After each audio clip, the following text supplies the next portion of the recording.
Here we're going to tie the swimming carp fly. First thing we went ahead and did was added some lead wire to the shank of the hook. I used some 020, but you can use 025 or 015 depending on the size you're tying.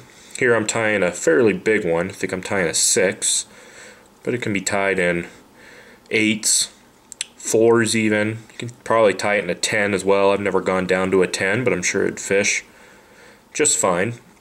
All we're doing now is just securing the lead wire to the hook by wrapping through it a few times. Some nice tight wraps. Next thing we're going to do is we're going to add the tail. For that I'm going to use some rabbit from just a zonker strip. You can either use crawfish orange or you can use a rust color. Either one is just fine. And I just pluck some of the fibers off of the strip. I'm going to tie these in. I want the tail to be about half of the length of the shank of the hook. I just tie that right on top of the shank. And I'm going to take my wraps forward all the way to basically where the wire transitions onto the hook. And I can trim out the excess and just clean it up a little bit. Next thing that we're going to do is dub the body. For that we're going to use some just hairline dubbing in a rust color. This fly can also be tied in tan as well as rust. I use the rust one the most though, it seems like. It seems to fish the best for me and catch the most amount of fish. But I know the tan's pretty popular as well. And all we're going to do is just dub a body here.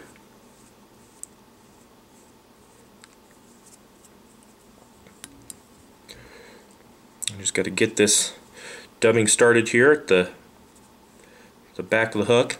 You can use wax. I just lick my fingers usually to get it started. Got to be careful not to put on too much. This is a fairly dense dubbing, so I just add a little bit at a time. And then I just take it forward on the shank of the hook. There we go. And just kind of add it little by little, creep my way forward. We're going to dub about 2/3 of the way up on this this fly.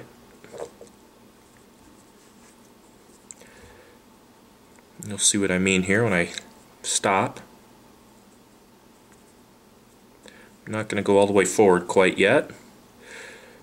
Just a little bit farther. And there's no rib on this fly. It's all just dubbing.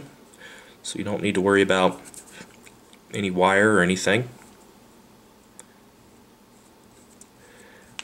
And you can also use a dubbing loop for this as well, if you're quicker that way. I usually just dub with fingers. Once we get, that's about 2/3 of the way up, I'm going to stop. I'm going to tie in a casing material. For that I'm going to use some brown, buggy brown medallion sheeting. But you can use other colors too. Any of the darker colors will work just fine. If you have a dark dun or black, anything really dark is perfect for this fly. I'm just going to tie that in right on top of the shank of the hook. Make sure it's nice and secure. Then what we're going to do is we're going to tie in a cross-cut piece of rabbit in crawfish orange or rust. And you want to make sure that the fibers all lay back on the fly. So what I mean by that is I don't want to tie it in like this where all the fibers will face forward. I want all the fibers to lay back nice. So I'm going to tie it in by whichever tip has the fibers facing rearward. And I just tie that in right on the shank of the hook, take my thread forward. And all I'm going to do is just take that rabbit strip, I'm just going to wrap it around the shank.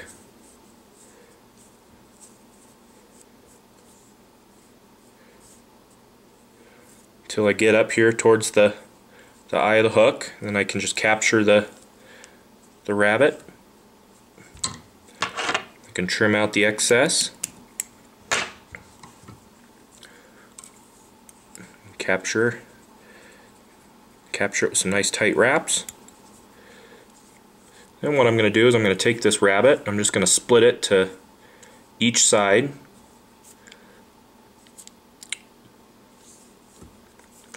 Pull the casing right over the top.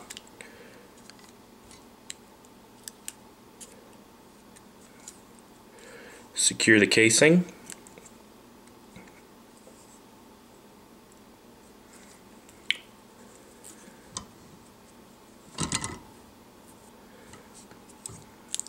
And I could trim it out of there.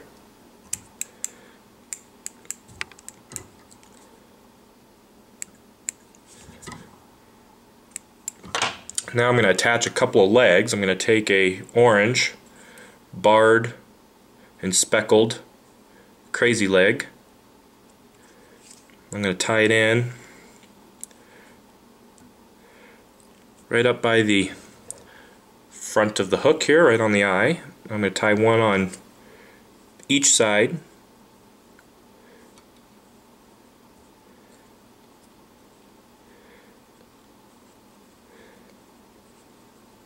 There we go. Then I can whip finish.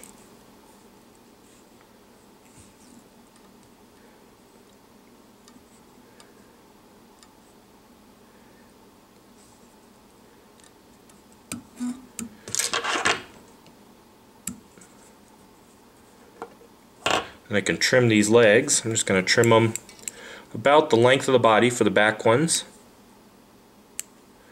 And the front ones I'm going to trim a little bit shorter.